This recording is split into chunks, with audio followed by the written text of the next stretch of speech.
Hello dear students, welcome to my YouTube channel Hitesh biology classes Jalore. हमारे 11th class का lectures cell biology जो हमने शुरू किया था, इससे पहले हमने 2 लेक्चर कंप्लीट कर लिए हैं। इससे पहले वाला जो लेक्चर था उसके अंदर मैंने स्टार्टिंग के अंदर सेल बायोलॉजी की सेल की डिस्कवरी, सेल की थ्योरी के बारे में बताया था कि किस तरह से सेल जो है वो बनती है, किस तरह से सेल की डिस्कवरी हुई, कैसे उनकी थ्योरी दी गई, सेल की साइज शेप के बारे में बताया। उसके बाद जो लेक्चर नंबर 2 था उसमें मैंने आपको प्रोकैरियोटिक सेल्स के बारे में बताया था कि प्रोकैरियोटिक सेल्स क्या होती है। आज का जो लेक्चर्स हैं उसमें मैं आपको बताऊंगा कि यूकैरियोटिक सेल यानी प्लांट सेल और एनिमल सेल्स कैसी दिखती है, और उसके साथ साथ इन सबका डिफरेंस बताऊंगा। इससे प्रीवियस लेक्चर में हमने देखा था, इससे जैसे स्टार्टिंग के अगर लेक्चर्स की बात करें तो देखिए सबसे पहले हमारा लेक्चर फर्स्ट जो था वो था जनरल इंट्रोडक्शंस को लेकर के कि सेल की डिस्कवरी जो है वो किसने की थी। तो मैंने आपको बताया था रॉबर्ट हुक नाम के साइंटिस्ट थे जिन्होंने सबसे पहले सेल की डिस्कवरी की थी। जिस प्लांट में की थी उसका नाम बताया था क्वार्कस सुबेर, ठीक है। उसकी कॉर्क सेल के अंदर इसकी डिस्कवरी हुई थी। रॉबर्ट हुक ने जो सेल की डिस्कवरी की थी वो एक्चुअल में डेड सेल थी जिसको हमने सेल वॉल नाम दिया था, और ल्यूवेनहॉक ने एक्चुअल में लिविंग सेल की डिस्कवरी की। उसके बाद में मैंने बताया था कि सेल की थ्योरी किस साइंटिस्ट ने दी थी। तो 1838 और 1839 इन दोनों इस साल के अंदर स्लाइडेन और स्वान नाम के साइंटिस्ट आए जिन्होंने सेल की थ्योरी दी। उसके बाद में 1855 में रुडोल्फ विर्चो आए जिन्होंने सेल की थ्योरी दी जिसका नाम था ओमनी सेलुला असेलुला। फिर उसके बाद मॉडर्न सेल थ्योरी दी गई जो नेगेली के द्वारा दी गई। रुडोल्फ विर्चो और नेगेली दोनों ने मिलकर के मॉडर्न सेल थ्योरी दी थी, जिसके बहुत सारे मैंने पॉइंट बताए थे कि कौन कौन से जो है स्ट्रक्चर्स पाई जाती है, सेल कैसी होती है कैसे नहीं होती। उसके बाद में फिर हमने लेक्चर 2 स्टार्ट किया था। उस लेक्चर 2 के अंदर हमने बताया था सेल की साइज के बारे में। जैसे माइकोप्लाज्मा सबसे छोटी सेल कहलाती है, स्मॉलेस्ट सेल जिसका साइज जो होता है 0.2 से 0.5 माइक्रो एम के आसपास होता है, यानी बहुत कम होता है। बैक्टीरिया फिर भी बड़ा होता है, 1 से 3 माइक्रो के आसपास होता है, ये 0.2 से 0 माइक्रो है। बैक्टीरिया 1 से 3 माइक्रो एम के आसपास होता है। ह्यूमन की आरबीसी जो है वो 7 से 8 माइक्रो एम के आसपास होती है। इसके अलावा भी नेचर में बहुत सारी सेल है जो साइज में छोटी बड़ी होती है। जैसे सबसे बड़ी सेल जो है ऑस्ट्रिच का एग है, ऑस्ट्रिच का एग है जो आपको यहाँ पर दिख रहा है। यहाँ पर एक डायग्राम है जिसमें अलग अलग सेल की साइज बताए हुए हैं कि सेल की साइज किस टाइप से। जैसे 0.1 एनएम की बात करें तो इसमें एटम्स आते हैं, फिर 1 एनएम के आसपास डीएनए आता है, 10 एनएम के आसपास एंटीबॉडी आती है, 100 एनएम के आसपास वायरस आ जाते हैं, फिर 1 माइक्रो एम के आसपास बैक्टीरिया आ रहे हैं, 10 माइक्रो एम के आसपास क्रोमोजोम्स आ रहे हैं, 100 माइक्रो एम के आसपास पैरामीशियम आते हैं, और फाइनली जो है वो 1 एमएम के आसपास जो है फ्रॉग के एग की शुरुआत होती है। एक और डायग्राम मैंने सेल की साइज को लेके बताया था जिसमें different types of cell with respect to their variety of size यहाँ पर दी हुई है। उसके बाद में फिर हमने सेल के शेप के बारे में बताया था। फर्स्ट ऑफ ऑल जो आपको जो सेल दिख रही है उसका नाम है आरबीसी। इस सेल के अंदर जो आरबीसी सेल दिख रही है वो स्टार्टिंग में ऊपर से जो है राउंड दिखती है और साइड से जो है बायकॉन्केव दिखती है। ये जो सेल है आरबीसी वो इस तरह से इसका शेप स्पेरिकल होता है, या इसको हम कह सकते हैं कि बायकॉन्केव शेप होता है। इसके बाद में डब्ल्यूबीसी स्पेरिकल होती है या अमीबॉइड हो सकती है डिपेंडिंग ऑन मोड ऑफ फोगोसाइटोसिस। उसके बाद में नेक्स्ट सेल का नाम है नर्व सेल जो एकदम से न्यूरॉन एकदम अलग टाइप की दिखती है। उसके बाद में फिर मैंने आपको 3 टाइप की सेल के बारे में बताया था कि 3 टाइप की सेल नेचर में होती है, प्रोकैरियोटिक सेल, मेसोकैरियोटिक सेल और यूकैरियोटिक सेल। ये सेल के ऑर्गेनाइजेशन के अकॉर्डिंग 3 टाइप की होती है। मोड ऑफ न्यूट्रिशन के आधार पर सेल 2 टाइप की होती है, ऑटोट्रॉपिक और हेट्रोट्रॉपिक। इसके अलावा सोमेटिक सेल, जर्म सेल, ये भी 2 टाइप की सेल यहाँ पर नेचर में देखने को मिलती है। डिवीजन और डिफरेंशिएशन के आधार पर सेल 2 टाइप की 4 टाइप्स की होती है, undifferentiated cell, differentiated cell, dedifferentiated cell और री डिफरेंशिएटेड सेल। ये सारी चीज हमने ऑलरेडी मेंशन कर ली थी। उसके बाद में फिर मैंने आपको प्रोकैरियोटिक सेल्स के बारे में बताया था। ऐसी सेल जिसके अंदर वेल डेवलप्ड न्यूक्लियस एब्सेंट होता है, मतलब न्यूक्लियस तो होता है बट उसके अंदर न्यूक्लियर मेम्ब्रेन जो है वो एब्सेंट होती है। इस टाइप से जो सेल्स होती है उसको प्रोकैरियोटिक सेल कहते हैं। Here is the diagrams of bacteria in which you are seeing more than one structures like that DNA which found freely and called nucleoid and genophore. The other additional DNA is called plasmid which is extra chromosomal DNA as vector. A small cell organelle also present in bacteria. It is called ribosome which is 70S type. It is helpful in protein synthesis. Food storage are found in bacteria as glycogen and oil. Some bacteria also store some other types of food like starch and and उसके बाद में फिर हमने ये सारी चीज़ें बताई। फिर हमने एक बैक्टीरिया का एक और डायग्राम बताया था, जिसके अंदर मैंने बताया था कि प्लाज्मा मेम्ब्रेन कैसे मेसोसोम बनाती है, रेस्पिरेशन कराती है, कैसे उसमें पिगमेंट्स होते हैं, कैसे उसमें फिम्ब्री होता है जो अटैचमेंट का काम करता है, कैसे पाइलस होता है, इस टाइप से ये सारी चीज़ें बताई। बैक्टीरिया का एक और डायग्राम जो है, जो मैंने आपको बताया था, इस डायग्राम में भी आपको सारी चीज़ें वेल कंडीशन में दिख रही है, कैसे उसका डीएनए, न्यूक्लियोइड, प्लाज्मा मेम्ब्रेन वगैरह होती है। इस डायग्राम में भी हमने बैक्टीरिया के नाम के साथ हमने इसके अंदर बहुत सारे जो है इसके अंदर एक्सप्लेनेशन भी दिया हुआ है कि किस तरह से एक सेल के अंदर स्ट्रक्चर्स होती है। इन सब को पढ़ने के बाद अब हमारा जो नेक्स्ट लेक्चर है सेल बायोलॉजी का, वो है प्रोकैरियोटिक वर्सेस यूकैरियोटिक, कि सेल क्या होती है। प्रोकैरियोटिक और यूकैरियोटिक के डिफरेंस जानने से पहले first of all we are going to study about the eukaryotic cell, whether it is plant cell और animal cell, that how they looked. ठीक है, तो सबसे पहले हम बात करते हैं प्लांट सेल की। For example, first of all we are going to study about the plant cell, पादप कोशिका। प्लांट सेल की बात करें, ये सेल एनिमल सेल से और प्रोकैरियोटिक सेल से अलग होती है। इस सेल के अंदर देखो, सबसे पहले तो सबसे बाहर होती है सेल वॉल। प्लांट सेल के अंदर सबसे बाहर क्या होती है? Cell wall. जनरली ये सेल वॉल सेलुलोज की बनती है। प्लांट सेल के अंदर जो सेल वॉल होती है वो सेलुलोज, कोशिका भित्ति वो किससे बनती है? सेलुलोज से बनती है। हर बार सेलुलोज नहीं होता। अगर हम प्लांट सेल में फंजाई की बात करें तो उनके अंदर जो सेल वॉल है वो काइटिन की बनती है। यानी प्लांट सेल के अंदर सेल वॉल या तो सेलुलोज की बनेगी या काइटिन की। सेलुलोज जो है वो most abundant organic substance in nature का, जो हर प्लांट्स की सेल वॉल में पाए जाते हैं। फंजाई के अंदर फंगल सेलुलोज होता है, जो काइटिन होता है। काइटिन कम ही पाया जाता है, ज़्यादा नहीं, सेलुलोज के साथ ही। उसके बाद सेल वॉल के बाद नेक्स्ट आती है plasma membrane. Plasma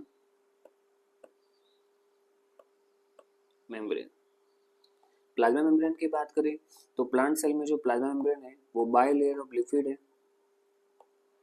by layer of lipid, यानी लिपिड की दो लेयर से बनी हुई स्ट्रक्चर्स हैं ये प्लाज्मा मेम्ब्रेन। इसके ऊपर बहुत सारे जो है रिसेप्टर्स हो सकते हैं, इसके अंदर बहुत सारी स्ट्रक्चर्स पाई जाती है, प्रोटीन्स हो सकते हैं। लिपिड की बाय लेयर है, प्लस इसके अंदर प्रोटीन भी होते हैं, फॉस्फेट भी होते हैं।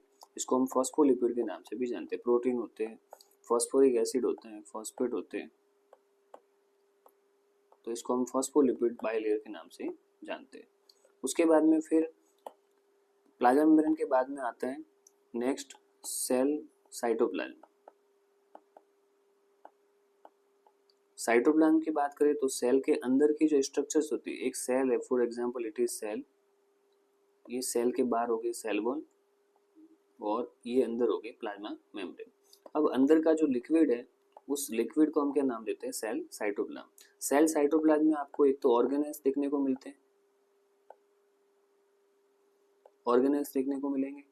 इसके अलावा आपको देखने को मिलेगा स्टोरेज फूड। इसके अलावा आपको देखने को मिलेगा न्यूक्लियस, न्यूक्लियस देखने को मिलेगा। ऑर्गेनेल्स तीन टाइप के जो होते हैं सेल साइटोप्लाज्म में, तीन टाइप के ऑर्गेनेल्स पाए जाते हैं। एक तो double membranous, double membranous, double membrane जो दो मेम्ब्रेन से बने होते हैं। एक सिंगल मेम्ब्रेनस जो एक ही मेम्ब्रेन से बने, सिंगल मेम्ब्रेनस।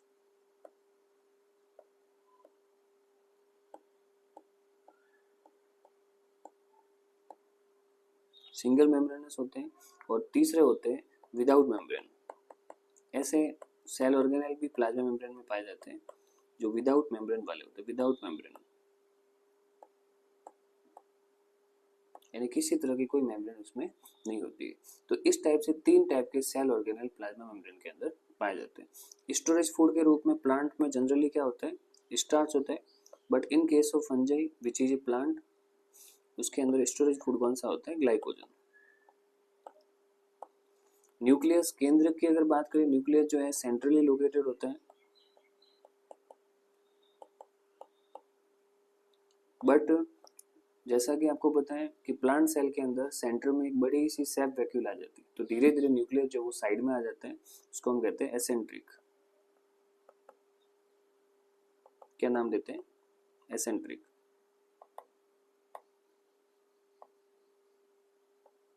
एसेंट्रिक के नाम से जानते हैं, यानी वो थोड़ा साइड में आ जाता है क्योंकि बीच में एक बड़ी सी जो है वो सेप वैक्यूल आती है। तो प्लांट के अंदर जनरली जो बात जानने की वो यही है कि सेल वॉल सेलुलोज या काइटिन की बनी है। Plasma membrane bilayer of lipid की होती है जिसमें फॉस्फेट प्रोटीन होते हैं, फॉस्फोलिपिड कहलाती है। सेल के साइटोप्लाज्म में आपको ऑर्गेनेल्स देखने को मिले, न्यूक्लियस स्टोरेज फूड देखने को मिलता है। इसके अलावा न्यूक्लियस भी दें। जब साइटोप्लाज्म प्लस न्यूक्लियस दोनों मिल जाते हैं तो उसको हम किस नाम से जानते हैं? प्रोटोप्लाज्म। जब साइटोप्लाज्म और न्यूक्लियस दोनों जुड़ जाते हैं तो उसको हम किस नाम से जानते हैं? प्रोटोप्लाज्म।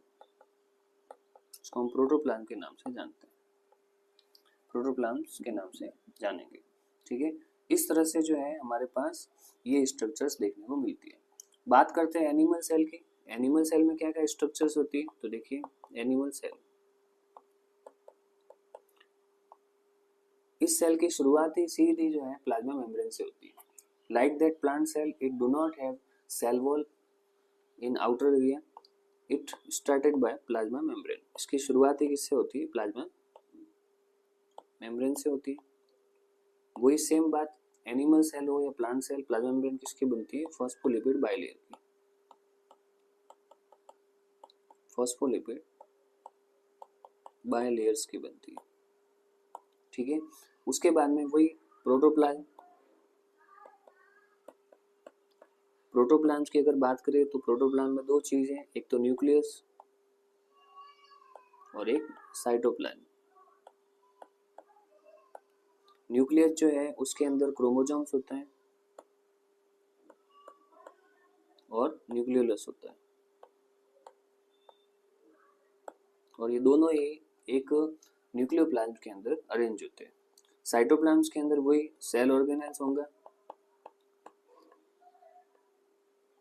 सेल ऑर्गेनेल वही तीन टाइप के होंगे, डबल मेम्ब्रेनस, सिंगल मेम्ब्रेनस और अमेम्ब्रेनस। उसके बाद में स्टोरेज फूड,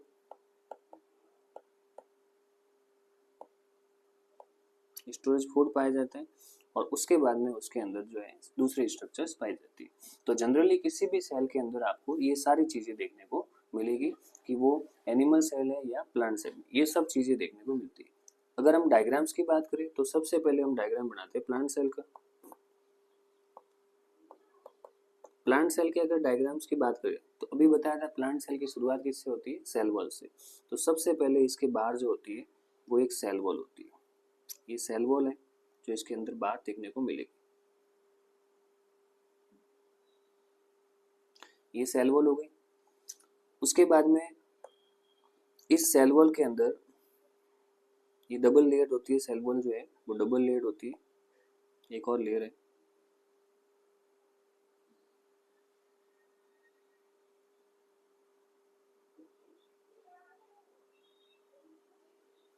ये है सेल वॉल। ठीक है,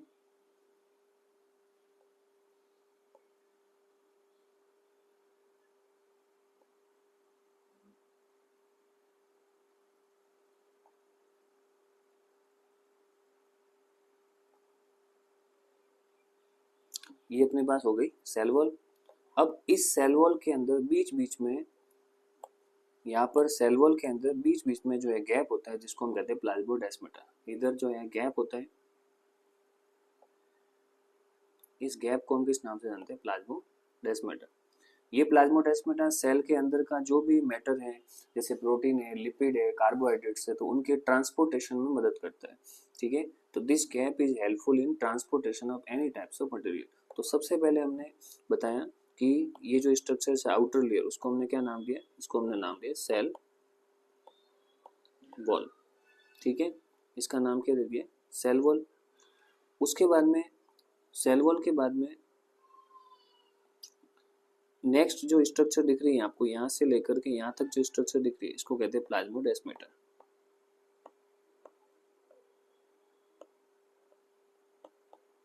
ये है plasmodesmata. It is helpful in exchange of substances between two cell. दो सेल के बीच में जो सब्सटेंसेज का एक्सचेंज होता है वो किसकी वजह से होता है? प्लाज्मोडेस्माटा। प्लाज्मोडेस्माटा के बाद में अब सेल के अंदर एक प्लाज्मा मेम्ब्रेन होती है जो डबल लेयर होती है। ये है प्लाज्मा मेम्ब्रेन, इसको हम नाम देते हैं प्लाज्मा मेम्ब्रेन। ये भी डबल मेम्ब्रेन है तो ऑब्वियसली एक और यहाँ पर स्ट्रक्चर बनानी पड़ेगी।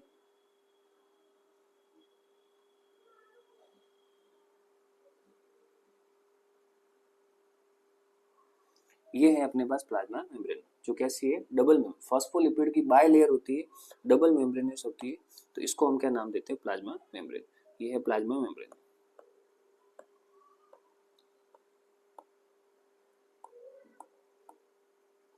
इस प्लाज्मा मेम्ब्रेन के बाद अब प्लांट सेल में बड़ी सी सेंट्रल सेप वैक्यूल होती है। यहाँ पर एक बड़ी सी सेंट्रल सेप वैक्यूल है, ये है सेंट्रल सेप वैक्यूल, इसको हम कहते हैं सेप वैक्यूल, जो स्टोर करती है वाटर को, कंटेंट रखती है, सेल की टर्जिडिटी में मदद करती है, अलग अलग तरह से मदद करती है, इसको हम कहते हैं सेप वैक्यूल। उसके बाद में प्लांट सेल के अंदर एक बड़ा सा न्यूक्लियस होता है यहाँ पर, जो ओवल एसेंट्रिक टाइप का होता है, ओवल शेप का न्यूक्लियस है, इस टाइप से ये न्यूक्लियस आ गया, ठीक है। ये भी डबल मेम्ब्रेनस होता है।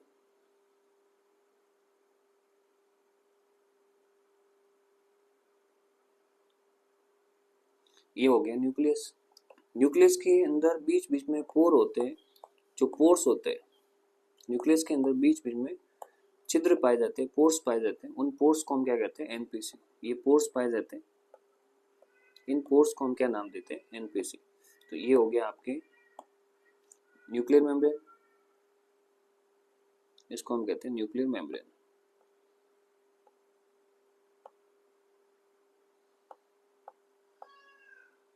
न्यूक्लियर मेम्ब्रेन के बाद में अब ये जो स्ट्रक्चर दिख रही है, ये जो पोर दिख रहे हैं, इन पोर को हम कहते हैं एनपीसी, न्यूक्लियर पोर कॉम्प्लेक्स। किस नाम से जानते हैं, एनपीसी या न्यूक्लियर पोर कॉम्प्लेक्स। इस न्यूक्लियस के अंदर जो लिक्विड होता है उसको हम कहते हैं न्यूक्लियोप्लाज्म, इसका नाम हो गया न्यूक्लियोप्लाज्म। उसके बाद इस लिक्विड के अंदर एक थ्रेड पाया जाता है, एक स्ट्रक्चर्स पाई जाती है, इस थ्रेड को हम कहते हैं क्रोमेटिन। ये जो स्ट्रक्चर्स पाई जाती है इसको क्या कहते हैं, इसको हम कहते हैं क्रोमेटिन। क्रोमेटिन के नाम से इसको जानते हैं। अब बात करते हैं सेल के साइटोप्लाज्म की। तो अब ये जो लिक्विड दिख रहा है, जो यहाँ पर न्यूक्लियस के बाहर आपको जो एक लिक्विड दिखता है, इसको हम किस नाम से जानते हैं, इसको हम कहते हैं साइटोप्लाज्म। ये हो गया सेल का साइटोप्लाज्म।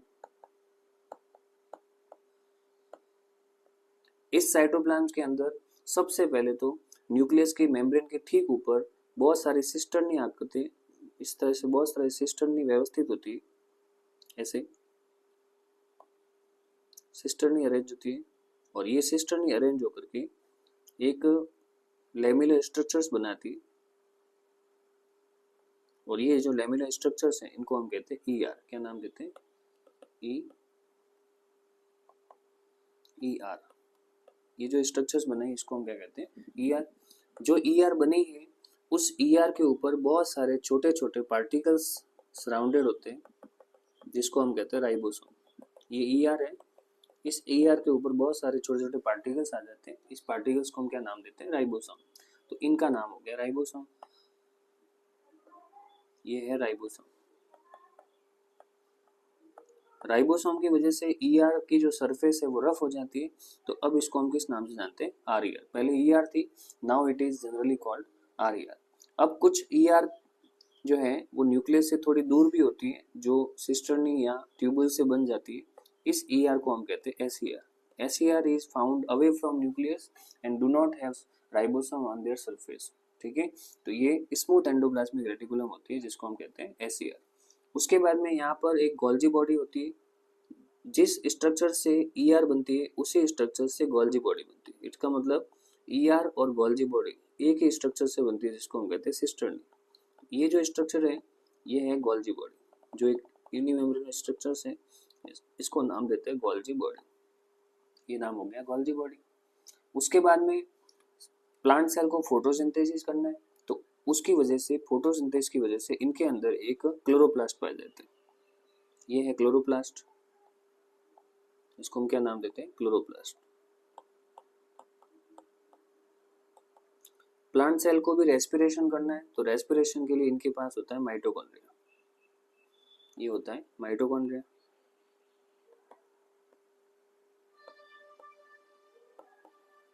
ये है माइटोकॉन्ड्रिया। प्लांट सेल के अंदर और भी बहुत सारे स्ट्रक्चर्स हैं, जिससे इनको सेल डिवीजन करना है, तो इसलिए इनके अंदर बहुत सारी माइक्रोट्यूब्यूल्स पाई जाती है। जो डायरेक्टली और इनडायरेक्टली जो है वो सेल डिवीजन में मदद करती है। ये माइक्रोट्यूब्यूल्स पाई जाती है। इसके अलावा प्लांट सेल में आपको एक और स्ट्रक्चर देखने को मिलती है जिसको हम कहते हैं ग्लाइऑक्सिसोम। ये प्लांट सेल के अंदर जो है ऑक्सीडेशन ऑफ फैट का काम करती है, फैट को तोड़ने का काम करती है। प्लांट सेल के अंदर एक और बॉडी पाई जाती है जिसको हम कहते हैं पेरोक्सिसोम। क्या नाम देते हैं? पेरोक्सिसोम। पेरोक्सिसोम प्लांट सेल के अंदर जनरली जो है C2 साइकिल कंप्लीट करते हैं, फोटो रेस्पिरेशन कंप्लीट करते हैं। ये सारे स्ट्रक्चर्स आपको प्लांट सेल में दिख रहे हैं। तो ये जो हमने डायग्राम बताया, इस डायग्राम का नाम क्या है? Plant cell. तो प्लांट सेल के अंदर ये इतने सारे स्ट्रक्चर्स आपको देखने को मिलेगी। Like that plant cell, animal cell बिल्कुल ही ऐसी की ऐसी होती है, बस ये है कि उसमें सेल वॉल नहीं होता और बाकी स्ट्रक्चर्स में चेंजेस आ जाते हैं। तो अगर हम एनिमल सेल्स की बात करें तो एनिमल के सेल की शुरुआत किससे होती है? प्लाज्मा मेम्ब्रेन से होती है। तो ये है मान लो प्लाज्मा मेम्ब्रेन।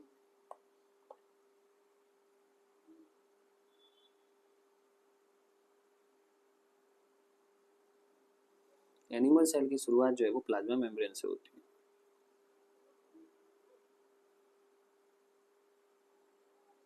ये है एक प्लाज्मा मेम्ब्रेन।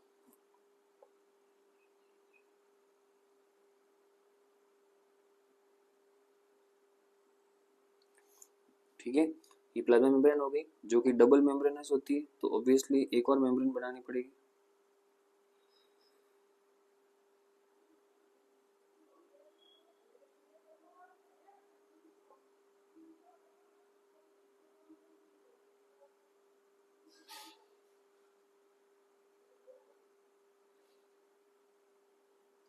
ये अपने पास एनिमल सेल की बाउंड्री हो गई। इस बाउंड्री को हम किस नाम से जानते हैं? प्लाज्मा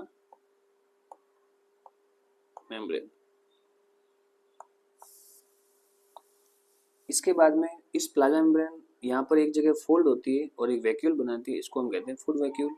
अगर कोई सेल जो है फूड को लेना चाहती है या कोई सेल अगर किसी पैथोजेंस को खाना चाहती है तो इसके पास क्या होती है? फूड वैक्यूल्स होती है। ये किसी सेल का बेसल भाग है, इसको हम बेसल पार्ट के नाम से जानते हैं, जो बिल्कुल ही किसी सरफेस से अटैच होता है बेसल लेमिना से, तो इसको कहते हैं basal part. Basal part.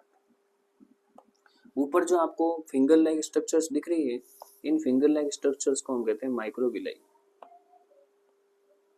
Microvilli ये फिंगर लाइक स्ट्रक्चर्स हैं जो एब्जॉर्प्शन का काम करते हैं। ये जो सेल है ये एक एपिथेलियल सेल है और वो हमारे इंटेस्टाइन में पाई जाती है, हमारे इंटेस्टाइन में पाई जाती है। Obviously this cell is found in intestine and you know very well that what is the main function of intestine? To absorb liquid in maximum amount। तो इसका मतलब फूड को लिक्विड फॉर्म में मैक्सिमम तरीके से एब्जॉर्ब करना है, तो सेल के ऊपर क्या होती है? माइक्रोविलाई होती है।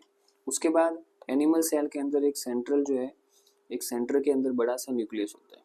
ये न्यूक्लियस है जो यहाँ पर देखने को मिलता है।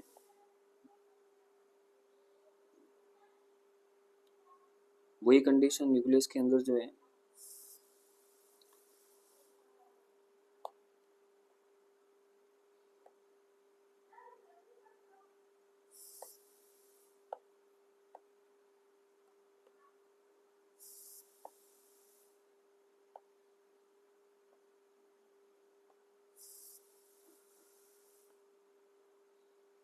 ये हो गया न्यूक्लियस।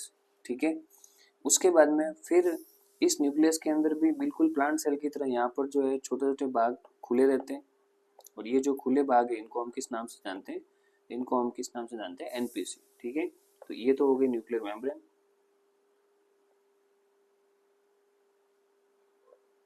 न्यूक्लियर मेम्ब्रेन और ये जो पोर दिख रहे हैं इनको क्या कहते हैं? NPC, nuclear pore complex. इस न्यूक्लियर पोर कॉम्प्लेक्स के चारों ओर यहाँ पर होती है वही सिस्टर्नी अरेंज होती है और ये सिस्टर्नी अरेंज होकर के क्या बनाती है? ईयर बनाती है। ये सिस्टर्नी अरेंज हो गई, ये बनेगी ईयर।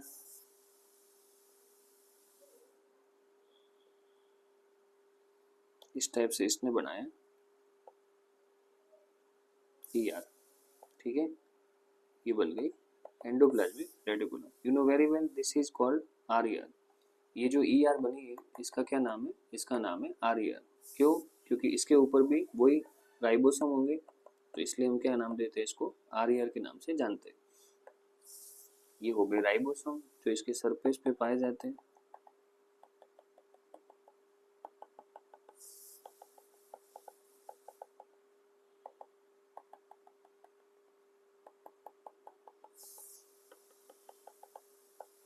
ठीक है, उसके बाद में वही इसके अंदर जो है वो न्यूक्लियस हो गया और वो लिक्विड हो गया न्यूक्लियोप्लाज्म। इसके अंदर क्रोमोसोम्स हो गया, ये है क्रोमेटिन्स या क्रोमोसोम्स, और उसके बाद में ये हो गया न्यूक्लियोप्लाज्म।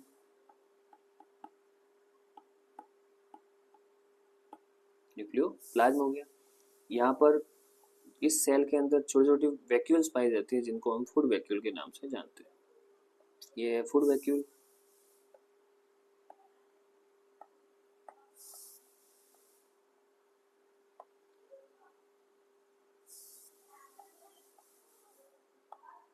ये फूड वैक्यूल हो गई। इस सेल की सबसे बड़ी खासियत, इस सेल के अंदर बहुत सारे आपको लाइसोसोम देखने को मिलेंगे, क्योंकि जो भी फूड वैक्यूल्स है वो जब फूड लाएगी तो उस फूड को क्या करना है, डाइजेस्ट करना है, और डाइजेशन के लिए जो एंजाइम है वो किसके पास बनते हैं, लाइसोसोम। तो ये सारे स्ट्रक्चर्स जो दिखते हैं इनको क्या कहते हैं, लाइसोसोम। तो ये लाइसोसोम है जो फूड को डाइजेस्ट करने का काम करेंगे। उसके बाद में वही एनिमल सेल को भी एनर्जी चाहिए, तो एनर्जी के लिए इनके पास क्या होते हैं, माइटोकॉन्ड्रिया। तो they have large number of mitochondria, इनके अंदर बहुत ज्यादा मात्रा में माइटोकॉन्ड्रिया पाए जाते हैं। ये हो गए माइटोकॉन्ड्रिया।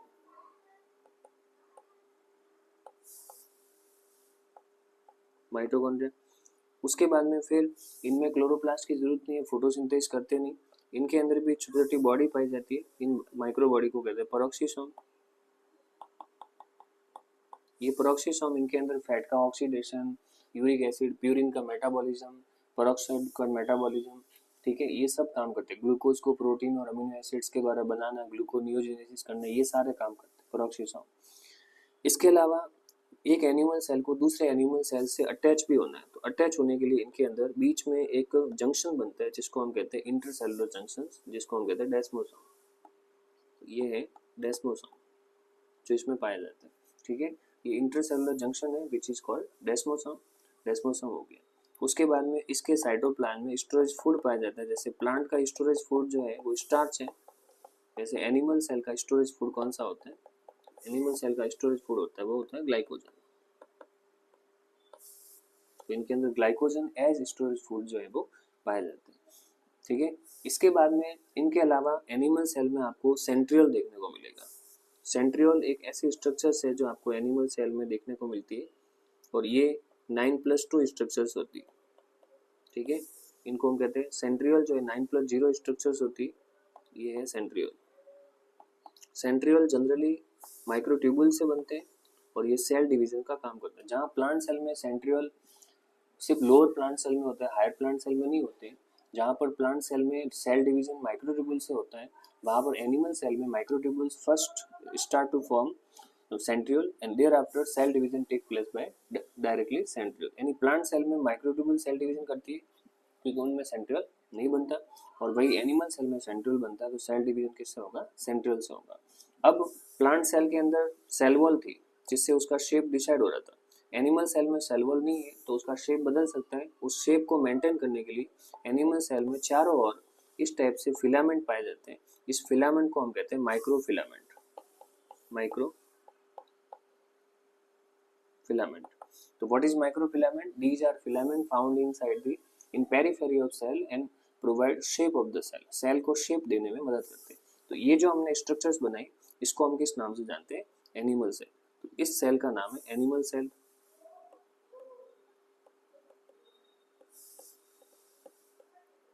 इस सेल को हम किस नाम से जानते हैं, एनिमल सेल। तो हमने दो सेल बताई, एक सेल होती है प्लांट सेल जिसके अंदर मैंने बहुत सारी स्ट्रक्चर्स बताई, और एक सेल होती है एनिमल सेल जिसके अंदर हमने बहुत सारी स्ट्रक्चर्स बताई। ठीक है, तो आज का जो लेक्चर्स है उसके अंदर हम डिफरेंस नहीं कर पाएंगे क्योंकि आज के लेक्चर्स में हमने सिर्फ प्लांट सेल और एनिमल सेल का डायग्राम जो है वो डिटेल में पढ़ा है। मेरे नेक्स्ट लेक्चर के अंदर में इन तीनों सेल के बारे में, यानी प्लांट सेल, एनिमल सेल और बैक्टीरियल सेल, इन तीनों के बारे में डिफरेंस बताऊंगा। तब तक के लिए मेरे चैनल को लाइक और सब्सक्राइब करते रहे और उसको कंटिन्यू देखते रहे ताकि आपकी जो है बायोलॉजी बहुत अच्छी हो जाए। धन्यवाद।